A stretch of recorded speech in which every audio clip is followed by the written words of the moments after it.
केंद्र सरकार की उपलब्धियां बताई हैं मंत्री जी ने। हाँ, मैंने केंद्र कोई मेरी उपलब्धि है। आपने व्यक्तिगत रुचि लेके क्या रायसेन को या सांची विधानसभा नहीं, के लिए- मैंने आपको बताया कि मैं हमेशा सांसद जी से चर्चा करता हूँ, उनके द्वारा ही सहयोग से जो भी काम हुए हैं उसमें हर एक हम लोग मिलकर करते हैं। सांसद जी और मंत्री जी, क्या भोजपुर विधायक सुरेंद्र पटवा जी के कांग्रेस में जाने की जो अटकलें हैं उससे आप कितना इत्तेफाक रखते हैं?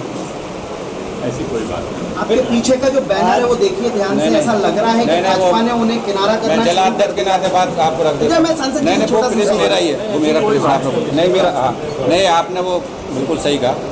आज प्रेस कॉन्फ्रेंस माननीय को लेना थी, और जिसमें जो लोग आपके क्षेत्र जिनको आना है, माननीय पटवारी जी का शादी है, इसलिए नहीं लगा। रामपाल सिंह जी भाई नहीं, एक मिनट सुन लीजिए। रामपाल जी भाई साहब को इसमें रहना था। रामपाल जी भाई साहब के जिला महामंत्री किसी कार्यकर्ता एक्सीडेंट होगा, इसलिए वो नहीं आ पाए। जो आने वाले थे सिर्फ उनके फोटो में आक्रमण की जद में आया, कोई कार्रवाई नहीं हुई। इस अस्पताल में अस्पताल की मान्यताओं पर और उसके संचालन पर सवाल खड़े हुए, लेकिन सवाल सीएमएचओ रायसेन ने उनको वहां पर प्रश्रय दिया और इस तरह से वहां पर भी कोई कार्रवाई नहीं हुई। और रायसेन अस्पताल के आज भी ज्यादातर मरीज जन सेवा अस्पताल में बकायदा नाम लेके इसलिए कह रहा हूँ क्योंकि इसके प्रमाण हमारे पास मौजूद हैं, वहाँ पर शिफ्ट किए जा रहे हैं। सिविल सर्जन की भूमिका संदिग्ध है।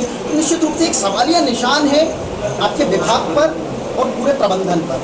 आपके सभी जवाब सुन लो। देखिए, ऐसा है कि आयुष्मान जो भारत योजना है उसके अंतर्गत प्राइवेट अस्पताल जो चिन्हित हैं वहाँ भी इलाज पेशेंट करा सकता है। हमारा सवाल सीधा ये है कि अस्पताल में मरीजों को भर्ती किया जा रहा है और एक रैकेट के द्वारा बकायदा उनको शिफ्ट किया जा रहा है। जन सेवा अस्पताल में आपको नाम लेके नहीं, अगर कोई पर्टिकुलर आप देंगे, कार्यवाही होती दिख नहीं रही है।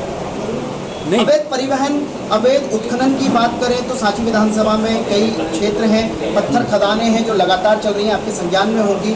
कई लोग हैं जो बरसों से 20-20 साल से करते आ रहे हैं, कभी कोई किसी का करीब है, कभी कोई किसी का करीब है।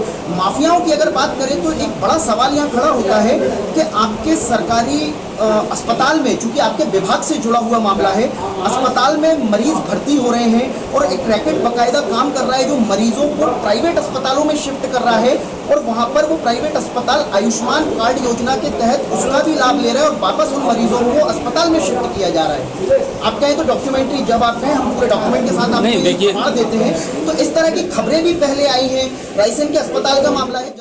मैं जो कह रहा हूँ आप सुनिए, मैं मेडिकल स्पेशलिस्ट भी है, सर्जन भी है, एनेस्थेटिस्ट भी है, आर्थोपेडिशियन भी है।